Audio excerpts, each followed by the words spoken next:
Okay, let's be honest. Shooting fast-moving aircraft, especially fighter jets, is really, really hard. Even if you have the right gear, you practice a lot, it's still extremely difficult. And you end up with footage that oftentimes looks like this.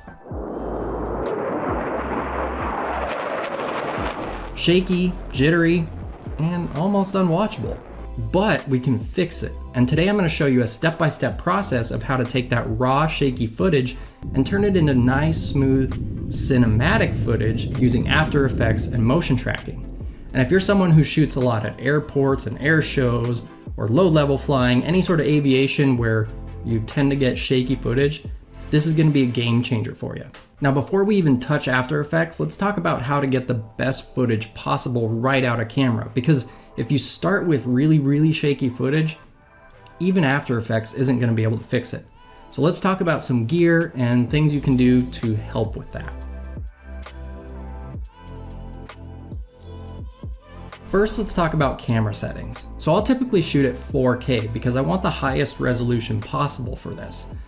Now I'll shoot at 8K too, but when you do that, just know that you're gonna have really massive files. So it's a lot for the card to store, and it's also a lot for your computer to handle. So just be aware of that. I've done that before, but I typically stick to 4K. Now the frame rate that I use is 120 frames per second, and there's a couple reasons for that. The first of which is because I like the flexibility of being able to slow the footage down when I'm editing it.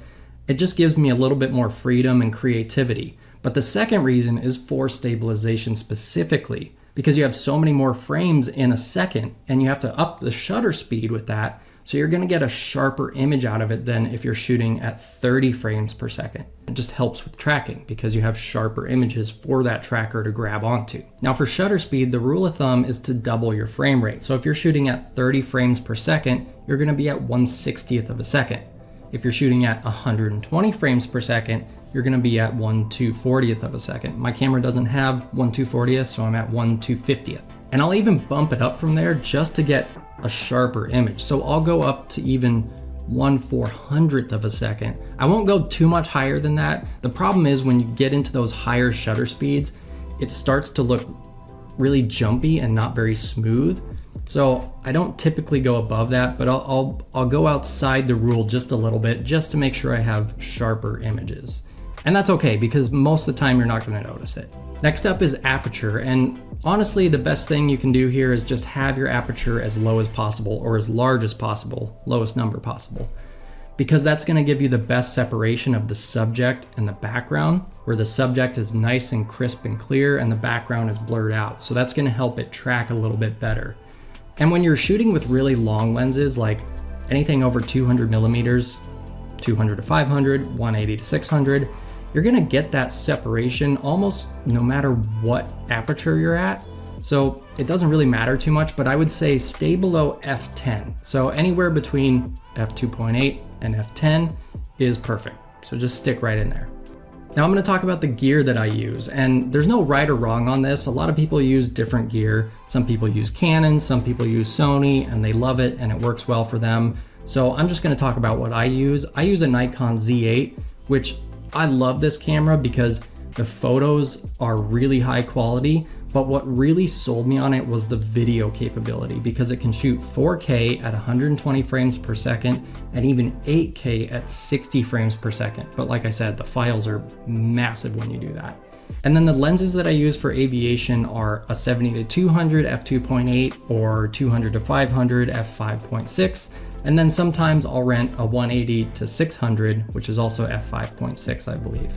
So they're all great for aviation because you want that zoom, you want that reach. But the most important piece of gear for stabilization is the type of tripod and fluid head that you have.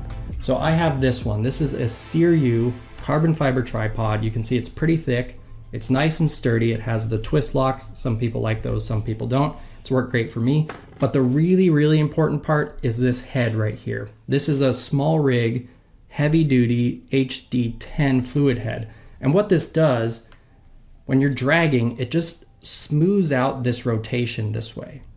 So it adds a little bit of drag and it smooths out those little jitters that you'll get if you're panning with something other than this.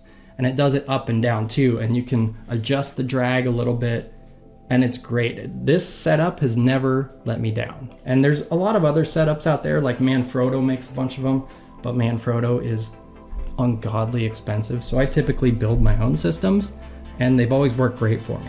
Now, even if you have the best gear on earth, you're still not gonna get that buttery smooth footage unless you practice. And I know that's really hard, especially with like fighter jets, because nobody really has access to fighter jets taking off and flying all the time. Unless you live next to Nellis Air Force Base, then they're just going all day long, just. But there's a way around that. And everyone can practice this because everyone should have access to this. Go next to the highway and just practice panning with the cars driving by, because that's really hard. Trust me, it's way harder than you would think, and it gives you that good practice and really sets up that muscle memory so you know what to do as you're panning to try and keep it as smooth as possible. So that's really gonna help you. No matter what gear you have, just go out and practice, because that's gonna be your best tool to get the best footage possible.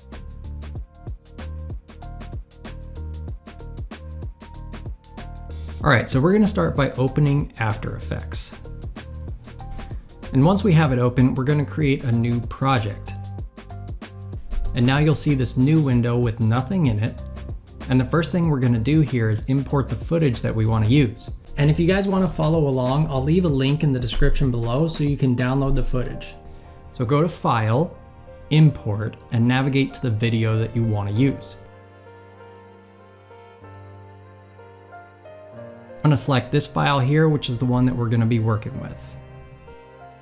Next, we need to create a new composition, and you can do this in a couple different ways. You can click this button right here, or you can go to Composition at the top and click New Composition. You can also do New Composition from Footage, and you can select the file that we just did, and it'll create a composition based on that footage. But that's not the way I wanna do it here. I just wanna go to Create New Composition, and it's gonna open this dialog box here with the settings. So here you see the resolution is 3840 by 2160, and then the frame rate is set to 119.8801, which is 120 frames per second, but that's the multiple of 29.97 frames per second, which is 30. And then we're gonna leave it at 22 seconds, hit OK. Now we have a new composition open here, and it's called Comp 1. Now to get the footage in the composition, we're gonna double click the file over here on the left. And before putting it into the composition, we're gonna cut it down a little bit. So we're gonna scrub through and find the best points where the jets are right in the middle of the frame and they aren't moving around too much. And you can see there's kind of a quick movement right here, so we're just gonna go right past that point, right about 5 seconds in. And we're just gonna set the in point right there. Now we're gonna scrub ahead and do the same for the out point towards the end of the clip. And that's actually looking pretty good, so I'm just gonna put it where I drop the camera, and we'll just go right about, let's say, right there. Now we can create the out point, and now that we've done that, we can put it into the composition by simply clicking this button here that says Ripple Insert Edit. That'll drop it right in there on the playhead. And you can see that the work area is actually a little bit longer than the footage, so we'll shorten it down to where the footage is. Now we can move on to the tracking portion. And what I do here is I actually scrub to the middle of the clip, so somewhere around 10 seconds. So I'll scrub right to there. I like to start in the middle of the clip and work my way out from there, because I've noticed that that works a little bit better, because you don't have to start at the beginning and go all the way through it and then find a spot in the middle where you might have messed up and have to go all the way back through the rest of the section. So that just seems to work out a little bit better for me. And then what we want to do, if you don't already have the tracker window open, go up to Window and click Tracker, and that opens the tracker panel. And when you get into the tracker panel, you actually have a few different options for tracking here. You have Track Camera, Warp Stabilizer, Track Motion, or Stabilize Motion. And you'd think that we'd want to use one of the ones with Stabilize in the name, like Warp Stabilizer or Stabilize Motion, but we don't. They both do kind of weird things. Warp Stabilizer is a very basic stabilizer, but it does a lot of really weird things where it moves the footage around. It'll zoom in, it'll angle things, and it just does a lot of weird perspective things. So instead, we're gonna choose Track Motion. And now you can see that it opened up a little tracking point on the footage.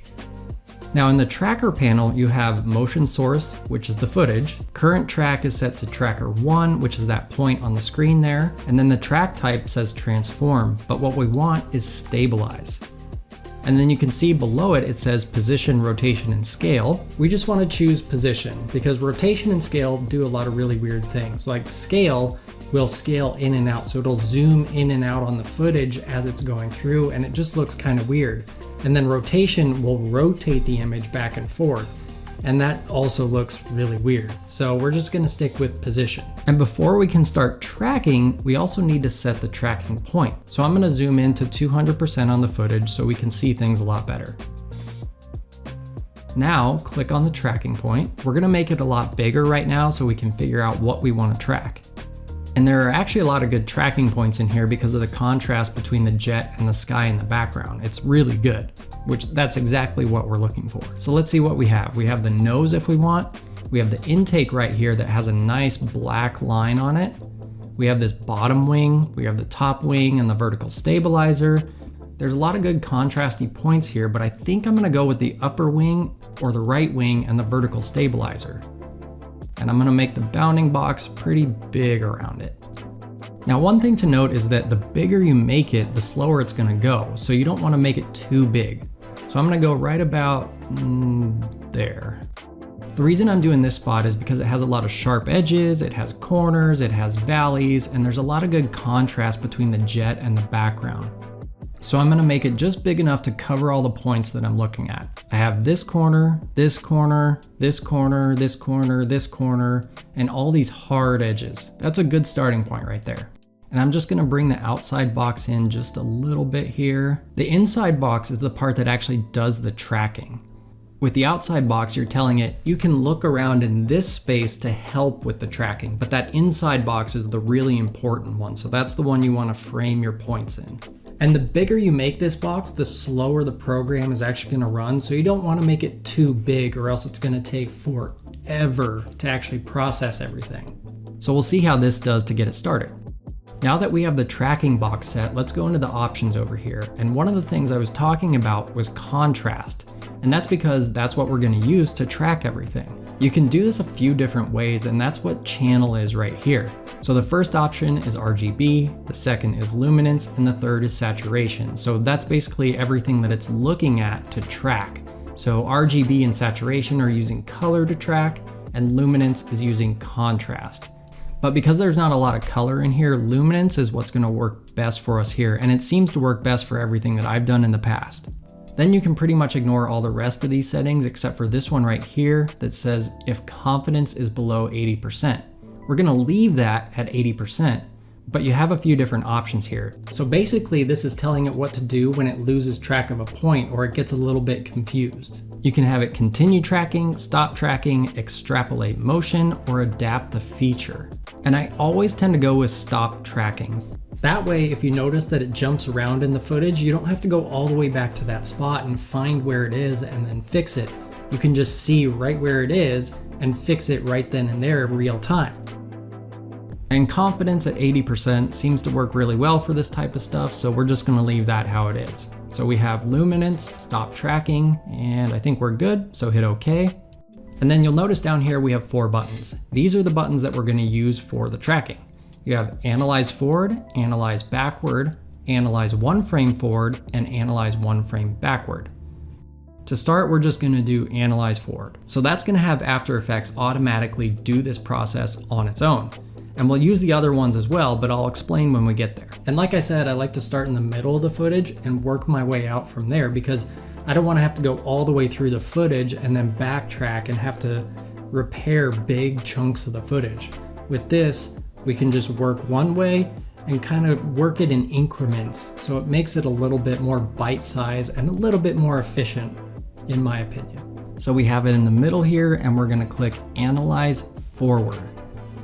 And from here, we're just gonna let it do its thing. And then when it stops, I'll show you what to do. What happens is the footage gets a little bit too shaky or blurry for it to keep track of the sharp lines and corners.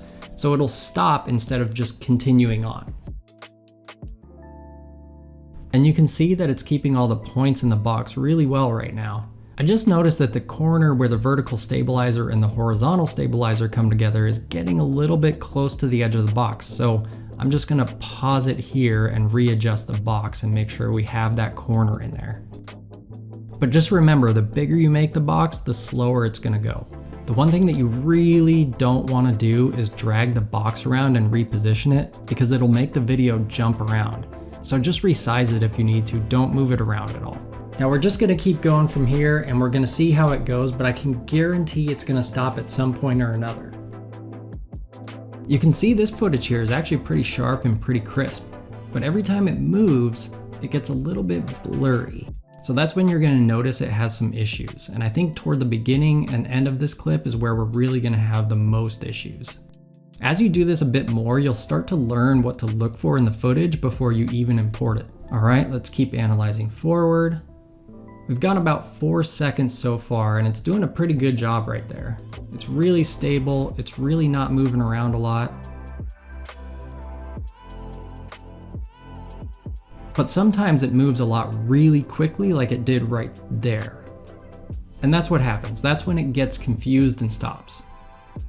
Okay, so that's our first stop right there. The way to fix this is really simple. So here's how you do it.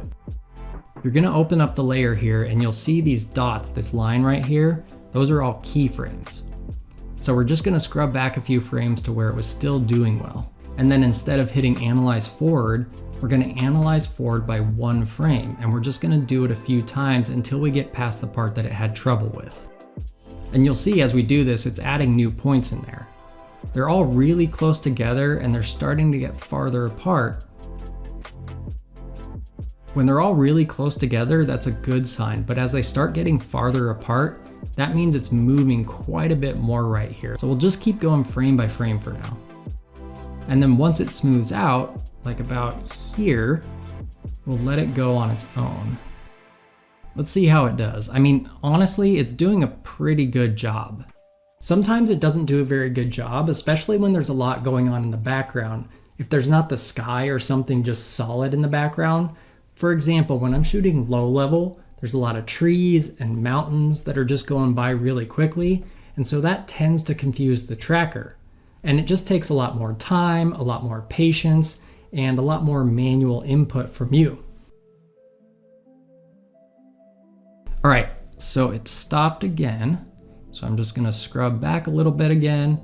And this is all you wanna do. Every time it stops, just scrub back a little bit and then go frame by frame until it gets past the point that it had the trouble. And we're basically gonna do this over and over again until we reach the end of the video. Just wash and repeat. We might need to shorten the clip a little bit if the shaking gets a little bit too out of hand, because we don't want to crop it in too much. And I'll show you what I mean when I say cropping once this process is all done. All right, we made it to the end, but don't forget we started in the middle, so now we're gonna have to do the first half of the footage. And the best way to do this is go back to the beginning of all the keyframes that we just put in there. And we're gonna start just a few in, so we don't wanna start right at the end. Just make sure there's a few keyframes left over. You don't wanna go all the way to the end and just start from there, because you want it to link nicely to the rest of the footage. All right, so to get this started, and I don't know if you have to do this or not, but I like to do it, I'll go frame by frame just to get it going, and then I'll let it do its thing.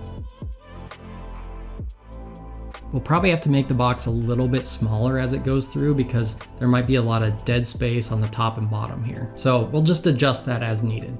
And the smaller we make it, the faster it's gonna go. So that's a bonus. It's actually doing surprisingly well here. I wasn't expecting this. I know there's a point toward the beginning of the clip where the footage isn't that great, it's pretty shaky, so I have a feeling it's gonna have a really hard time with it, but we'll see how it does. I don't have a lot of faith in it, but we'll see. I'll show you what I mean toward the end, because once we get the tracking all done, we'll scrub through it and check a few different things just to make sure it looks all good. All right, looks like it's almost done. I'm just gonna let it keep doing its thing all the way through, and then I'll show you once it's done tracking what it looks like when the footage moves around too much. Sometimes you just can't avoid it, unfortunately. Okay, so that looks good. It's all done. All right. Now that it's done tracking, we're gonna go back over to the tracker panel and hit apply. Here you have a few different options. You have X only, Y only, and X and Y. X is only gonna track left and right, so it's gonna move the footage left and right to keep that thing in the center. This is great for if you have a tripod where it's locked off and you can't move up and down, you're just panning left and right. It's gonna keep that in the center. And then Y is the opposite, so it goes up and down. So if, let's say you're shooting a SpaceX rocket or something like that, it's gonna be perfect for that because you're only going up and down. They all have their uses, but what we're gonna do is X and Y because the jets in the frame are moving in all directions and we wanna use all the axes. Then hit OK and you'll see that it adds a bunch of keyframes to the timeline. Now, as we start scrubbing through the footage, you'll notice another issue. Those black bars all around the edges are there because it's moving the footage around to keep the jets in the center. This is really easy to fix too, so here's what you want to do. We're going to go and find the worst spots. I'm going to go zoom out to about 33% so I can see the bounding box of the footage and see how close it is to the edges. I think this one's probably one of the worst spots here. So we'll start right here. And the way we're gonna fix this is we're gonna zoom in or crop in. So go to transform down here on the layer, click that, and then go to scale. I'm gonna start at, let's say 115%. You can see that it zooms in quite a bit, and then we're just gonna drag the frame around to get rid of the black bars. And we're gonna use this as the starting point, and then we'll scrub through the rest of the footage. You can see that the black bars creep into the frame every now and then, so we're gonna fix all that, don't you worry. So now let's increase it to 120% and then drag it over so there's no black again. Now just keep going all the way through the clip until you're done. And this part's just a little bit time consuming and tedious, but it's really easy. It just takes a little bit of time. So one thing to note, as you go up in scale, you're gonna lose detail. My rule of thumb is if I have to go over 150%, I'm just gonna scrap that footage because at that point you're cutting out so much of the detail that it's just not gonna look good. It's gonna be pretty garbage footage at that point. And as you do this more and more, you'll kind of figure out what's gonna be good for stabilization and what's not. So if you see footage where it's moving around a lot, just like way too much, then don't even bother putting it in or putting the time into it because you'll get to the end and realize it just looks terrible. And sometimes, like right here, you might just have to cut pieces off the clip because we want to prioritize everything that's in the center of it.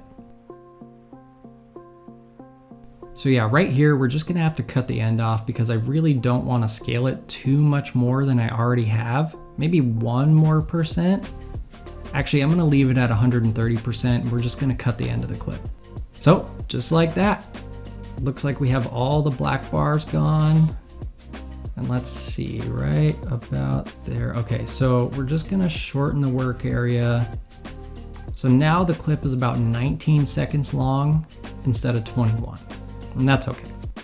All right, let's scrub through one more time just to do one more quick check. All right, that's looking pretty good. And now that we have that done, you can watch it through. And to do this, I'll change it to half resolution because After Effects is trying to render all of this in real time, which really slows it down quite a bit. So just scale it down a little bit. And what I'm looking for here is if the footage jumps around at all. And actually, what really helps with this, I'm gonna open up the ruler and drag a guide into it and just place it on a point somewhere. This helps you see those little micro movements a lot better. All right, let's hit play. And it's not gonna look too good right now because it's trying to render all this in real time. So it's kind of jumpy, or it looks jumpy, it's not jumpy. I've actually found that the best way to do this is just to export it because it's gonna be pretty slow if you try to watch it like this. But if I scrub through, I can see some points that maybe aren't very smooth. The ones that are at the beginning and the end, I'll just cut those ones out. All right, let's just shorten this here. And you can see as I'm going over this, you can kind of see the jets are a little bit shaky. And that's because they're just a little bit blurry in these sections, but the rest of this looks really good. So I'm just gonna cut those out because if it's too blurry, even the stabilization isn't gonna look good. It's gonna look unnatural and kind of odd. So we'll just cut that out and avoid it altogether. Okay, so I see a small jump right here. So let's put another guide in here just so we can see it a little bit better. Okay, I found the exact spot that it jumps right here. So let's go back into the layer and we're gonna retrack it. And because it had a hard time right here, I'm just gonna go frame by frame instead of letting it do it on its own. And I think we'll be able to fix this one. Sometimes you have to be okay with it or just trim the footage. And I will say that when you're shooting fighter jets especially, it's pretty hard to have really nice stable footage because they're moving really fast and they can change direction extremely quickly. So having really nice smooth footage out of camera is, I don't want to say it's impossible, but it's pretty difficult. Luckily, these guys weren't going too fast. The F-22 was pacing the Skyraider, which is a much slower airplane. It's really incredible how the F-22 can fly over Mach 2, but it can also fly extremely slow. It's just such an incredible aircraft. I mean, what an incredible machine that thing is. And don't come at me in the comments saying the Su-57 is far superior, because it's not. It's put together with self-tapping screws and plywood. I think that's probably pretty good. So let's hit apply again. Okay. Now let's scrub through and see how it does. I think that's looking pretty good though. Yep. All right, I'm happy with that. Now all we have to do is export it. So to export it, you're just gonna go to File, Export, and there are a few options right here. You have Add to Adobe Media Encoder Queue, Add to Render Queue, Export Adobe Premiere Pro Project, which is really handy if you're working on a big project and you can just export everything into that. And then Maxon Cinema 4D Export. But because this is just a single clip, we're just gonna do Add to Render Queue. And you see it opens up the render queue. But we can't render it just yet. The render button is still grayed out. And that's because we have to set some settings and tell it where we want it to save. So first we're gonna open up Render Settings. And we're just gonna make sure that it's set to best settings. To be honest, I don't really ever change any of these. We're gonna keep the comp frame rate the same because we wanna maintain that 120 frames per second, and then hit OK. And then right here where it says Output Module, click on that and you can select a few different things like H.264, which is a good one, but I'm gonna stick with QuickTime because I've noticed that the quality is a little bit better. So hit OK. Then we need to tell it where to output to, so where to save it. So we're just gonna click Not Yet Specified and then navigate to where you wanna save it, rename it, and hit the save button. And finally, we can hit the render button and export the final video. And now that we have it all exported, let's watch through it real quick.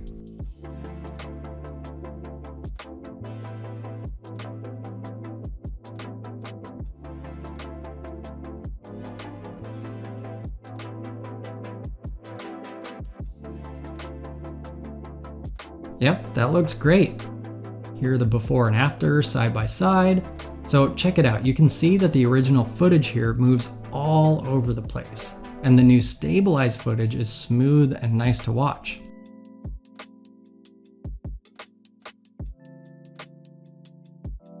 All right, that's it. That's how you stabilize aviation footage.